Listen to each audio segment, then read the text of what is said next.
Hey guys, and welcome back to the channel. During the days of the Old Republic, the Jedi were not shaped by peacetime, but rather were forged by the heat of war. The era would be shaped by the new Sith Wars, and then the subsequent Mandalorian Wars that resulted from it. The Mandalorian Neo-Crusaders continued to work for their Sith affiliates and wage war on the Republic. This unfortunately caused a great divide in the Jedi, as the Jedi Revan and Malak rushed off with a healthy group of young Jedi to save the Republic in their time of need, while many Jedi refused to act, deeming it not their duty. The war was fierce, devastating, and overall very bloody on all sides. While Revan was an expert tactician, he employed tactics that took moral shortcuts, basically meaning he did ruthless things that the Mandalorians did not expect from the Republic, but more importantly, did not expect from a Jedi. Revan did things such as sacrificing entire systems to the Mandalorians for the sake of gaining the upper hand in the war, a war that would finally meet its climax on Malachor 5,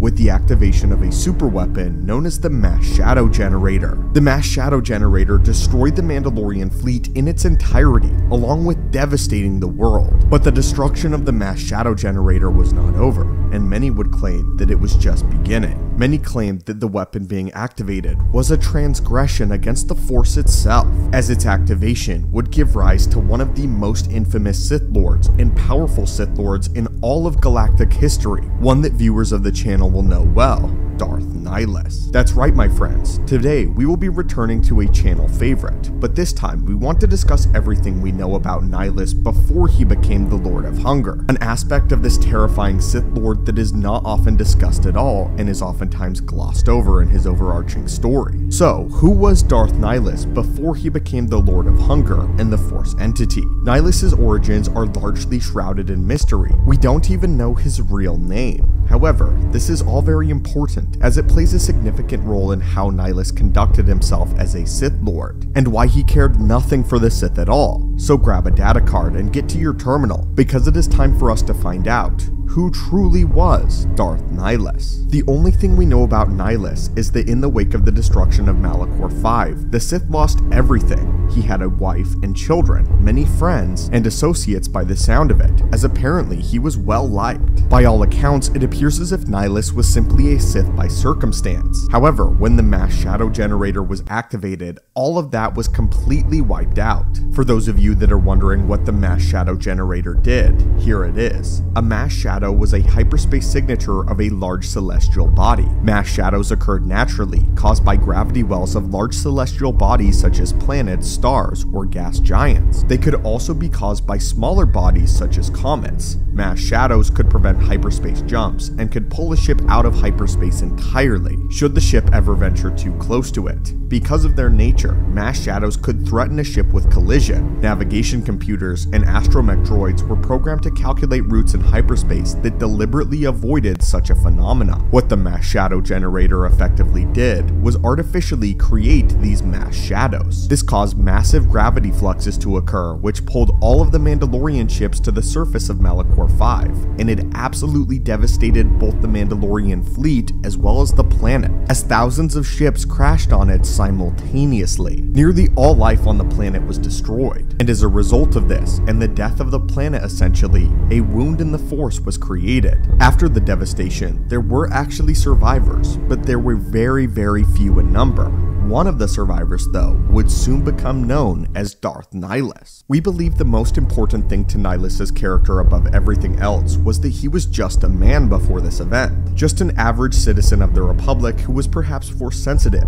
He was just like anyone else. He had a big family and friends, and although he was aligned with the Sith, Darth Nihilus was nothing special, and he liked it that way. Admittedly, before he became an entity, he did crave things greater in life such as power and influence. However, he did enjoy the benefits of just being a simple man. When this was all ripped away from him, he was left with nothing but the smoking husk of his home planet, with no one but the Jedi to blame. The issue with Nihilus is that his rage was justified, and it was the fault of a Jedi that the devastation had happened to his home world. As Nihilus sat amongst the ash of his world, clothes torn, smoke filling his lungs, he was a broken man. But perhaps now he was more than a man. At the time, he did not know. The planet had lost all of its life, and so too did Darth Nihilus. Just like the planet, Nihilus was a husk, empty, lifeless, and crumbling. The friends and family that he once called his heart home were no more, all dead. Could he have done anything to stop it though? Could Nihilus have stopped the Jedi? If he had been powerful enough, maybe he could have stopped the Jedi and put an end to their warmongering terror and their super weapon that they were so proud of. The pain and rage he felt in that moment became a blazing fire that eclipsed the hatred of all Sith that had come before him. In this moment of brokenness, this man changed. The dark side called to him as he felt his immense pain. The wound in the Force that was created on Malachor 5 was not even as devastating as the wound created in this man's very soul. As such, the Force literally manifested itself into Nihilus's very being,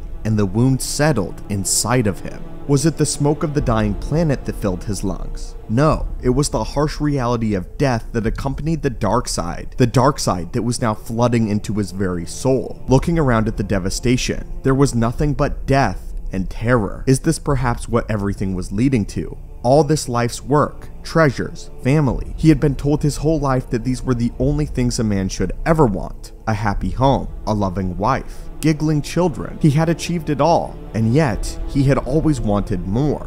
But now that was all gone, ripped from him in an instant, and he was powerless to stop it. What good were all of these things in life if they were all just meant to die? But he wasn't powerless anymore. Another man found Nihilus, another survivor of the devastation, calling out to Nihilus, not knowing what he now was, seeking shelter. The man pleads for help through choking coughs. This man is weak, dying like the rest of them. This is when the hunger is born. The wound within Nihilus is ravenous, and the Sith reaches out. The dark side calls to him, but now he too calls to it. Nihilus begins drawing the very breath from the weak man's dying chest, and as he does, Nihilus can breathe again. This feeling of drawing the very life of another being is very unpleasant. This man's suffering just adds on top of everything else. However, for Nihilus, for just a moment, the pain is gone and he can breathe.